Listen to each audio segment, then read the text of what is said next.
How's everybody doing? Welcome back to another video. In today's video, I got a good one for you. Inside the Discord, I've been trying to do more free reviews because I understand a lot of people don't maybe have the means to pay, can't do this, can't do that. So I've been trying to share that information for the free group as well. I did 2 reviews this week that I'm going to upload. One's going to be a daily review and then the other's going to be the weekly review. Members asked a lot of great questions, so be sure to stick through the whole video because a lot of sauce was dropped. Before we get into it, I don't want to forget to mention there's also a giveaway in the Discord as well. So don't miss out on the free reviews, free giveaway. I'm giving away 4 funded accounts and a lifetime seat. So be sure to join through the description.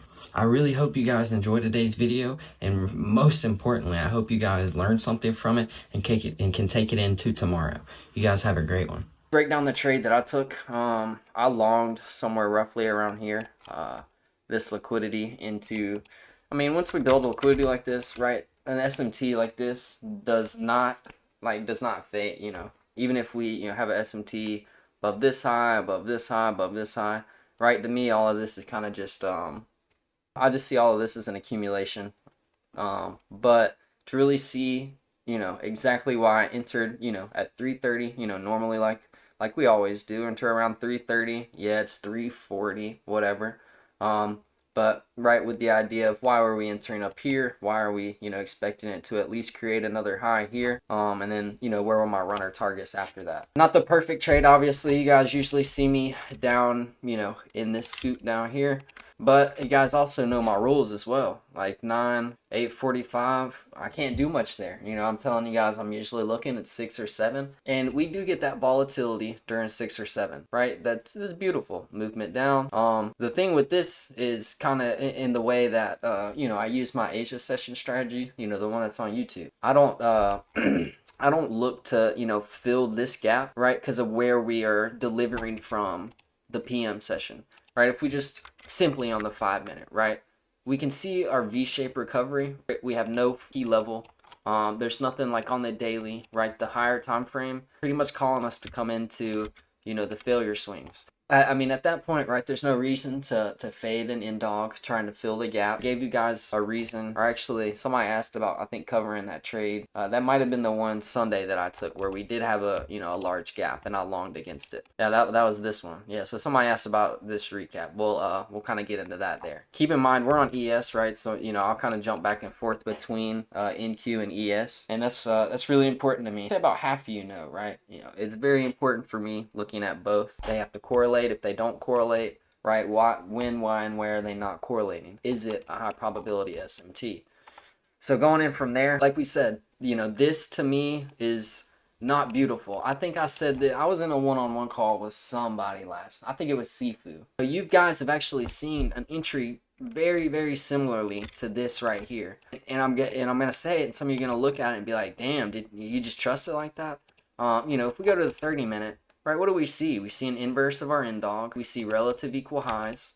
From there, we also see displacement, right? We've created a BPR down here, swept, reverted quickly. You can see our 30-minute candles, right? Liquidating. It's just, not the perfect time that I usually like to trade, and nothing like wrong with not catching this. I just entered where I could. I entered like one contract inside of here because I wasn't quite sure if we'd want to move internal, sweep somewhere down into here, leave that open. So kind of just let it breathe a little bit. Once we broke higher, that's when I started entering more. Continuing from there, we're rocking about like 100 points, 100 ticks, excuse me. So not the hugest, not the biggest range in the world, but right, like we were talking about, right? We see the INWOG. What else do we see, right? We see it a Tuesday low of week, right? We can kind of put a daily profile on there. We can see how we open low and then how we can expect a high close, right? If we go to a lower time frame, right? What else do we see? Accumulation. Second leg accumulation. Wow, a break past a previous day low. Violently below the previous day low. All the I don't want to be like, oh, all the pay guys, but like, I'm just yapping the same shit over and over and over, right? You guys always see me with the market maker models, and I'm telling you, one accumulation. And yeah, even if this looks a little bit ugly right here, right? We can see the equal highs here, right? So we can form, even this is the accumulation leg. We displace lower, right? Reaccumulate, and then break lower. All while, you know, having that move internal. We see like something on the 15-minute. You know, you could formulate why you would, you know, not want a long right here. So, and even if you were longing, right, it should be in a discount. You get plenty of time to go break even inside of, you know, that 6 p.m. wick. If somebody like took that trying to like think in the mindset that I do, but I don't know. I didn't like that, especially.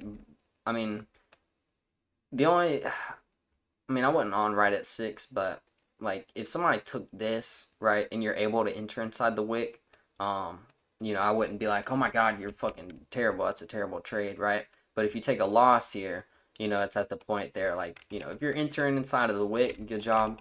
But right, if you're not going break even after seeing, right, how bearish order flow is treating us, and then, you know, just into waiting.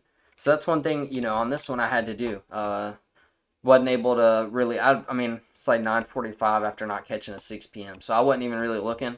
Kind of just hopped on here, and you know was able to formulate a trade. I think I don't remember if I was looking at it here, but I mean you guys can kind of see how we form right a breakaway gap here below. Right, we have reaccumulated above the high. Let's look at NQ because I think it was a bit cleaner. Right, we've started to reaccumulate above the high, and you know we haven't been able to like copy paste a lot of these reaccumulations right into the order block trades because of you know how bearish it's been, right? And you can obviously just flip the chart, but you guys know me, like obviously I just like longing. Shit's way cleaner, but here we get that one candle that delivers us higher. We talked about that before. Not like an immediate rebalance candle, but it opened low and then, you know, leaves a protected low, after souping, and then you can kind of see that on the 5-minute as well. And even, you know, the time's not perfect here, but that's why, you know, the best trade, you know, is kind of waiting until, 3:30. And then it runs in, you know, to the order block again, and then an internal soup. I wouldn't, yeah, I didn't think there was an SMT there. I think it was one of these was really high, or am I tripping? No, it might have been the other demon. I don't know. Anyway, so even like I said, didn't think there was an SMT there, but it really doesn't matter. You know, you can see as we open at 12, right? We just run into inducing equal highs, and then we soup them, right? The reason I don't quite trust this, some of you guys might look at it and say, oh, it's right at 2, right? You had 2 open, we open high. Now we should see a low close into, you know, the low resistance here, and then into, you know, the lows down here. What we don't see is that immediately, but what we do, you know, kind of see is just more inducement into the highs, and after we break those highs, kind of the same type of pattern. And I say pattern, but right, it's just sweeping, right, accumulating, manipulating, distributing, and then from there using the previous down closures to support price higher. You know, even if you enter inside, I mean, I wouldn't, right at 6, I wouldn't enter that. Right at 7, right, we wouldn't enter this, but for some reason, if you're in price here, and you know, trying to just pattern trade it, use the previous highs support, you know, you get some type of reaction, but right, like we always see, right, we just mitigate this area to move past it quicker. Really, I mean, seek and destroy S-Day, but not like terribly. I don't know. Right, we get the SMT as well, but I don't know. Anyway, that's kind of where, you know, I found myself, this one, sorry. Right, not perfectly into 330, but, you know, you see the 330 candle liquidate the low and then anticipating closing back in the range. And that also comes from how we looked on the 4-hour as well, into 2. And how I told you guys that I wouldn't anticipate a 2 open high, low close, rather an open low, high close from 2. And that comes from closing above, right? And you know, our lower time frame, right? I can't just trust this close above. But how we always see, you guys know how I like these 4-hour candles. You know, reacting from the previous candle, how we open in the next candle and how we react from the close of the previous candle. So right, like I said, didn't find an entry in there. Boo-hoo, can't cry about it. What I can catch is the continuation. We think logically about 10 into 2, right? I'm not shorting 2. 2 should continue into our next high. And then it does, and then, right, obviously it's a larger fair value gap. We get some resistance there. And not support and resistance. We just get pushed back down, if you want me to be specific. We mitigate that area, induce more liquidity in it so that we can then shoot past it later. At this point, you guys know how I love a Superman S. Even, you guys would I don't want to be like, oh, a lot of you guys would kind of struggle to see this whole section here as a market maker model, because we purge the high, then we purge the low, come back into OTE, then break lower, come into an SMT, and then somehow we're running higher again. It's very easy to get chopped up in here. Honestly, like I can look at today and be like, damn, I'm kind of glad I didn't trade. But some of those days for me are hindsight, right? I hop into days and they're like this, and they'll, anticipating, looking at this, you'd be like, oh, this is a, we might get a, Asian low a day, and then it ends up doing this. You get an SMT.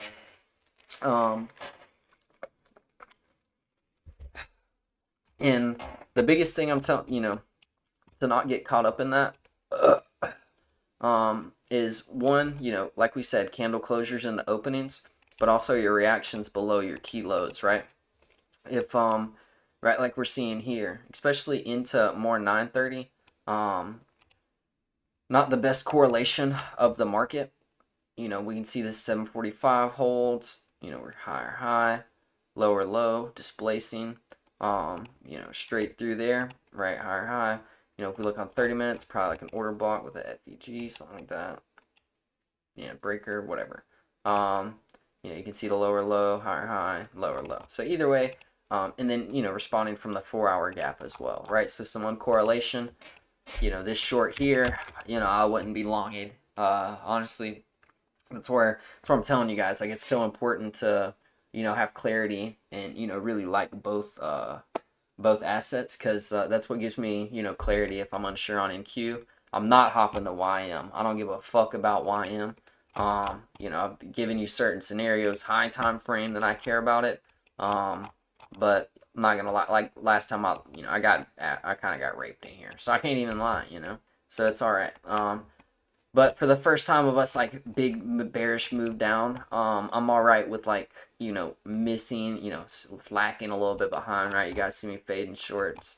But I'm okay with missing out on these moves, right? Because, if we're going to move, right, we're going to move. Even on NQ, we've got equal lows, right? So I'm not really too worried about it. Like, even, like, 16,000 is not crazy numbers when you when you look at where we are, like, just in general and all time, right? Like, this is still, like, pretty average, right? We could easily come in to, like, here, want to use that, or even sweep that low. Like, it's not, like, that crazy. I'm not saying, like, one way or the other, right? But,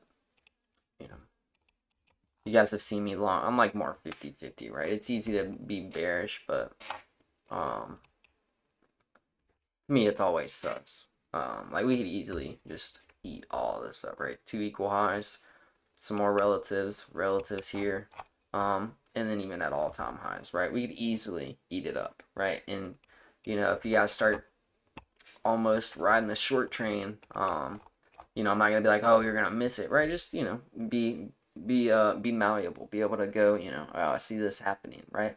Oh, I see that we've done this. One of the biggest things, if you're unsure, just simply stay out, bro. Like, just don't trade. Because there's gonna be times where it's way more clear. Especially, I don't want to be like, oh, especially like this, right? But, this isn't even the clearest, right? We kind of get some hourly chop. But, on a 15-minute standpoint, there was an SMT there. What? No, there wasn't. I'm just retarded. Oh, I think I remember entering on this and going break even. Yeah, that's what it was. I remember there was something that I was not remembering about this, right? I entered in here, and I can't show the executions because it's after 5. That shit doesn't even pop up, bro. That's why I like Top Step, bro. You can keep the Top Step X ones, and they stay forever. But anyway, like we see here, right? How I was telling you guys, I didn't really anticipate a 2 open low high close. You know, this would have been one where, you know, I expect us to either open low. We don't need to leave a fair value gap or nothing, but we might open low and then move higher from there. That was roughly around in this order block. So I entered in here. Oh, I already literally just marked that out. Right, entered, you know, somewhere inside the order block, even inside the FEG wasn't bad. You know, anticipating something like this. But, you know, the key here is, right, seeing how we react above a key high. Right, we're also not trading at the best key time, right? We're trading, you know, a little early into like the 1 into the 2.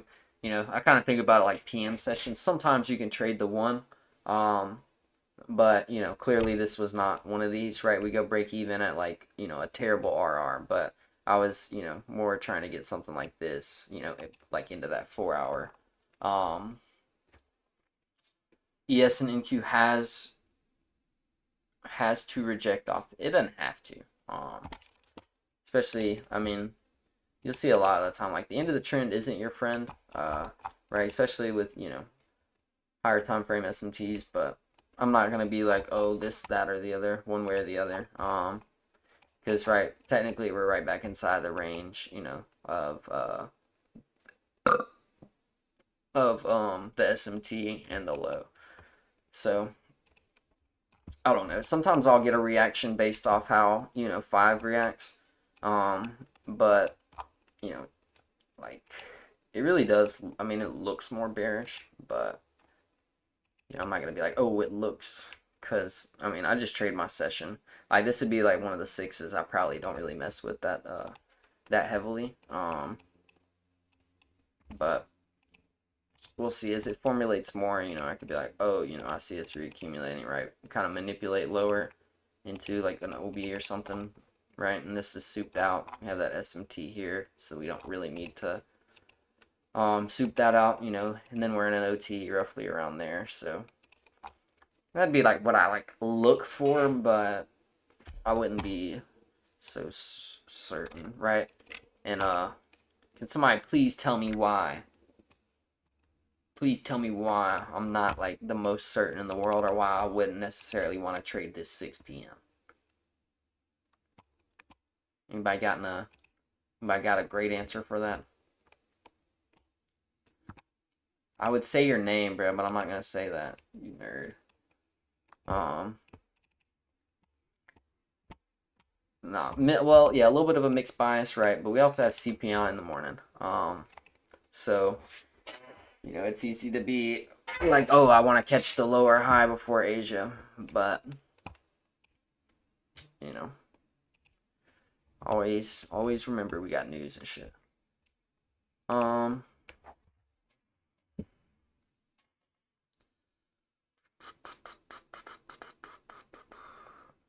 Yeah. Anybody got any questions? Be about anything, about the way I trade. Questions on the day. Oh shit. I think that one guy wanted. That one guy's still here. You can. Oh, I think he left. Damn. Bad for him. He's not getting his Sunday trade review. Bro, who is that? Isn't that? That's Kruger, bro. You got the name is ridiculous. Highest time frame is the 4 hour. Come on, man. You know better than that. You've watched a YouTube video or two, I promise. I hope so. It is not. You gotta look at the monthly, even like the 3 months sometime.